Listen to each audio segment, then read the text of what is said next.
India ने उल्टा हट दर्मी और अदम ताउन पर कमर बांध ली है। तो आप समझते हैं कि अब वो वक्त आ गया है कि दुनिया भारतीय खुफिया इदारा जो रॉ है उसकी सरगर्मियों पर पाबंदी आयद करे। दाऊद इब्राहिम, उसको जहर दे दिया गया है, वो कराची के कहा अस्पताल गया है और फिर वो मारा जा चुका है, मर गया है, ये सब खबरें चलती रहीं। और पता ही चला कि ये दरअसल इंटरनेट जो शटडाउन हुआ वो इसी वजह से हुआ। तमाम शहरियों का जो गुस्सा है आसमान को छू रहा है। भारत का मोस्ट वांटेड आतंकवादी दाऊद इब्राहिम 72 हुरों के पास पहुंच गया है। देखिए, वो वक्त तो बहुत पहले आ चुका था, मगर हमें ये देखना है कि ये सारी चीज़ें जो हो रही हैं इसकी इंटरनेशनल लॉ डायमेंशंस क्या हैं और इसकी जो सिफारती डायमेंशंस क्या हैं। मगर ये जरूर है कि पाकिस्तानी तो खैर इसलिए अपसेट है कि मैंने ये कह दिया कि वो कराची में उसने गलतियां सुधारने वाला जौहर हमारे डीएनए में नहीं है और उसकी तारीख है। बोलूंगा तो बड़ी मिर्चें लगेगी लोगों को। अननोन मैन है, उन्होंने अब टॉप गियर पकड़ लिया है, वो 5th गियर की बजाय 6th गियर में आ गए हैं। अभी कुछ घंटों में ये न्यूज आनी शुरू हो गई, कभी यहाँ पे टपक गया, कभी वहां टपक गया। इंडिया का एयर डिफेंस सिस्टम समर, उसमें जो सरफेस टू एयर एक मिसाइल सिस्टम जिसमें एक वार से 4 निशाने बांधे जा सकते हैं। मुसलमान तो है लेकिन साथ बड़े बेगुनाहों की जानें भी ली हैं उसने। पाकिस्तान के चैनल वालों से भी बात करी है, वो बोले सन्नाटा है, चुप्पी है। गलतियां सुधारना तो दूर की बात है, हम तो वो बदनसीब और वो अहमक लोग हैं जो गलतियां भी नहीं करते। देखिए, वो वक्त तो बहुत पहले आ चुका था, मगर हमें ये देखना है कि ये सारी चीज़ें जो हो रही हैं इसकी इंटरनेशनल लॉ डायमेंशंस क्या हैं और इसकी जो सिफारती डायमेंशंस क्या हैं। सिफारती सतह पे तो ये पर्सोना नॉन ग्रेटा करके उनके एक, मगर अब हमें ये देखना है कि वो कौन सा ऐसा फोरम होगा जिस पे the conviction and accusation both will connect. Because हमारे पास इंटरनेशनल लॉ की अगर हम लैंग्वेज देखें तो उसमें there are certain forums like human rights council है यूएन की, यूएन जनरल असेंबली है which can pass the general resolutions and we have international criminal court. ये खबर हर तरफ इस वक्त वायरल हो रही है कि पाकिस्तान में इंटरनेट शटडाउन है। पिछले कई घंटों से, कल रात से इंटरनेट डाउन हुआ, उसके बाद शटडाउन हुआ और लोगों को एक्सेस नहीं मिल पा रही इंटरनेट तक। यही वजह है कि बहुत सारी ऐसी खबरें जो हैं वो ऑनलाइन जो पहुंचती हैं या जिसके ऊपर डिबेट्स होती हैं, बात होती हैं, व्लॉग्स होते हैं, ब्लॉग्स होते हैं या कोई भी ऐसी डिबेट हो रही होती है तो ट्विटर, एक्स और इंस्टाग्राम, फेसबुक, ये सब जो है उस पे लोगों को एक्सेस नहीं मिल पा रही थी। अच्छा, अब ये इंटरनेट जब डाउन है या शट डाउन है तो इसमें पहले तो एक ये खबर आई कि एक डॉन दाऊद इब्राहिम, उसको जहर दे दिया गया है, वो कराची के कहा अस्पताल गया है और फिर वो मारा जा चुका है, मर गया है, ये सब खबरें चलती रहीं।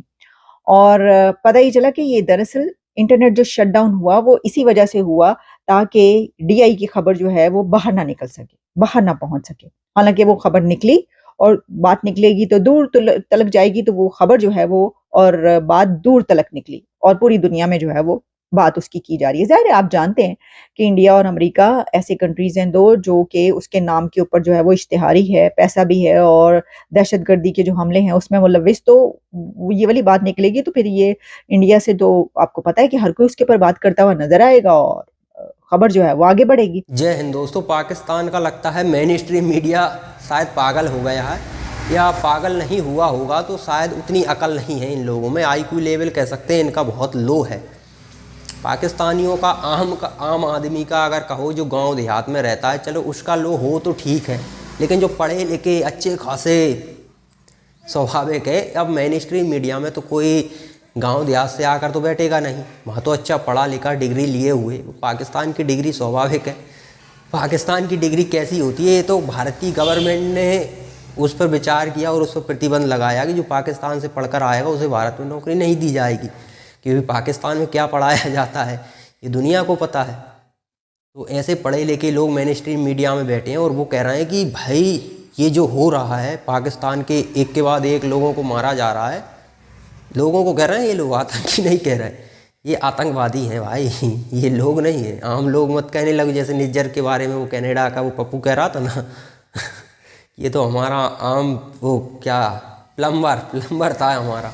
बड़े प्लम्बर भी तुम्हारे यहाँ इतनी सुरक्षा में रहते हैं, ऐसी सुरक्षा में पाकिस्तान के ये लोग रह रहे हैं। हम लोग बड़ी सुरक्षा में रहने वाले लोगों को भारत की रौ मार रही है। ठीक है, चलो हमने मान लिया कि आप कह रहे हो भारत का इसमें हाथ है, तो कोई एविडेंस होगा आपके पास। हमने तो हजारों एविडेंस तुम्हारे आतंकियों के निकाल कर यूएनए में तक दिए हैं, यूएन को रखे हैं हमने, तो वो एफएटीएफ में रखे हैं, तभी तो आप ग्रे लिस्ट में थे। वरना अमेरिका तुम्हारा पहले तो खास हुआ करता था, तब भी आप स्वाभाविक है ग्रे लिस्ट से बाहर नहीं हो पाए थे, वो सभी सबूतों के कारण, क्योंकि हम एविडेंस रखते थे। हवा बातें नहीं करते थे। आप एविडेंस रखिए कि इसमें रॉ का हाथ है या भारत का हाथ है, किस हिसाब से हाथ है भाई, क्या एक एविडेंस तो होगा। पहले तो हफ्ते में एक निपट रहा था, अननोन लोग आते थे वो निपटा जाते थे। अब तो हर दिन खबरें आ रही हैं, और अब तो कह सकते हैं कि कई लेवल ऊपर पहुंच चुके हैं, और दाऊद जैसे लोगों को निपटाना शुरू कर दिया है। अब दाऊद कोई आम आदमी तो था नहीं, दुबई से इसका अंडरवर्ल्ड ऑपरेट होता है। दुबई जैसे, अब बताइए यूएई में है दुबई, वहाँ से इसका जो अंडरवर्ल्ड है वो ऑपरेट करता था। कराची में ये बैठा हुआ था और बड़ी सुरक्षा में। अब दाऊद ऐसा तो है नहीं कि कोई आम आदमी है घर में मिलने जुलने के बहाने से गए किचन में, उसे जहर की सीसी कुड़ेली खाने में और निकल आए, उसको खा के दाऊद निपट गया। दाऊद कोई छोटा मोटा आदमी था नहीं। अब हो सकता है इसे जहर दिया गया तो फिर बहुत ही खास होगा वो उसका जिसने जहर दिया है। अब वो पैसे के लिए बिक गया होगा। अब रॉ ने तो पैसे दिए नहीं होंगे, पैसे दिए होंगे तहरीक तालिबान पाकिस्तान ने, अफ़गानिस्तान के पाकिस्तान ने, क्योंकि यही तो उनके लिए ख़तरा है। यही लोग तो हैं जो उन्हें चैलेंज कर सकते हैं। वो पहले इनको साफ कर रहे हैं, उसके बाद फिर उनका ही वर्चस्व तो है पूरे पाकिस्तान में। और इस तरह की हरकतें तुम करते रहे तो एक दिन तहरीक तालिबान पाकिस्तान गारंटेड तुम्हें हटाकर वहाँ पर गवर्नमेंट चलाएगा और सरिया कानून लगाएगा। जो दुनिया में मांगते हो ना सरिया कानून, जहाँ भी चले जाओ डेमोक्रेसी में, अरे यहाँ तो सरिया होना चाहिए, ये होना चाहिए, वो होना चाहिए। फिर वो तुम्हें बताएंगे कि सरिया क्या होता है। जैसे कि अफ़गानिस्तान के वो लोग भाग रहे थे ना एरोप्लेन से लटक लटक कर, वैसे अब वो भी भाग रहे थे। तो क्यों भाग रहे थे? दुनिया भर में सरिया ही तो मांगते हो। अब तुम्हें पता है यूरोप तुम्हें निकालना स्टार्ट कर चुका है। यूरोप की एक पीएम का बयान आया है कि हमारी संस्कृति बहुत अलग है, उसे तुम लोग नहीं समझ सकते, और तुम तो उससे अलग ही चलते हो, उसके खिलाफ हो, इसलिए तुम्हारी यहाँ कोई जगह नहीं। ये बात यूरोप में उठना स्टार्ट हो चुकी है, और यूरोप ने देखा भी है फ्रांस में क्या हुआ है। ऐसी हरकतें जब होती हैं तो पूरा स्वाभाविक है पूरा यूरोप उन चीज़ों पर नज़र रखता है।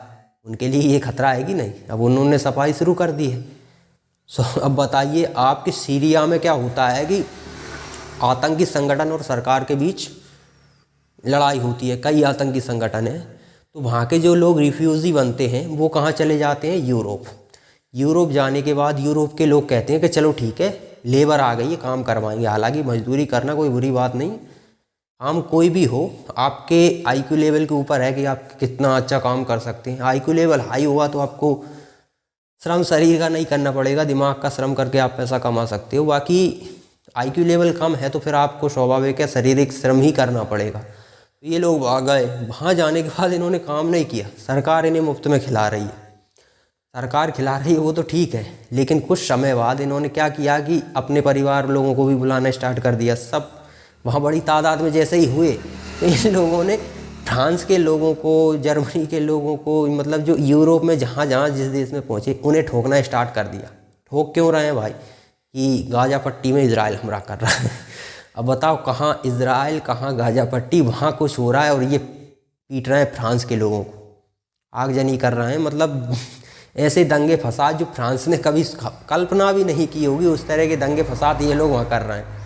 तो फिर वो निकालेंगे नहीं क्या तुम लोगों को? इस तरह की हरकत कर रहे हो। पाकिस्तान में पूरी दुनिया के टेररिस्ट पाए जाते हैं, कहीं भी कोई आतंकी घटना हो जाए पाकिस्तान का लिंक मिलता है। तो आप लोगों को कौन एक्सेप्ट करेगा?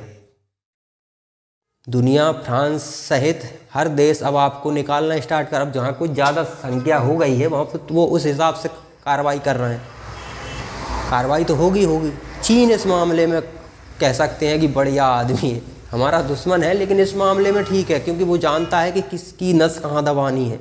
पाकिस्तान चीन के खिलाफ कुछ करके देखे, उसको एक दिन नहीं लगेगा, वो 1-2-3 बिलियन डॉलर तो वो फंड कर ही देगा तहरीक तालिबान पाकिस्तान को। तो भैया जैसा करोगे वैसा भरोगे।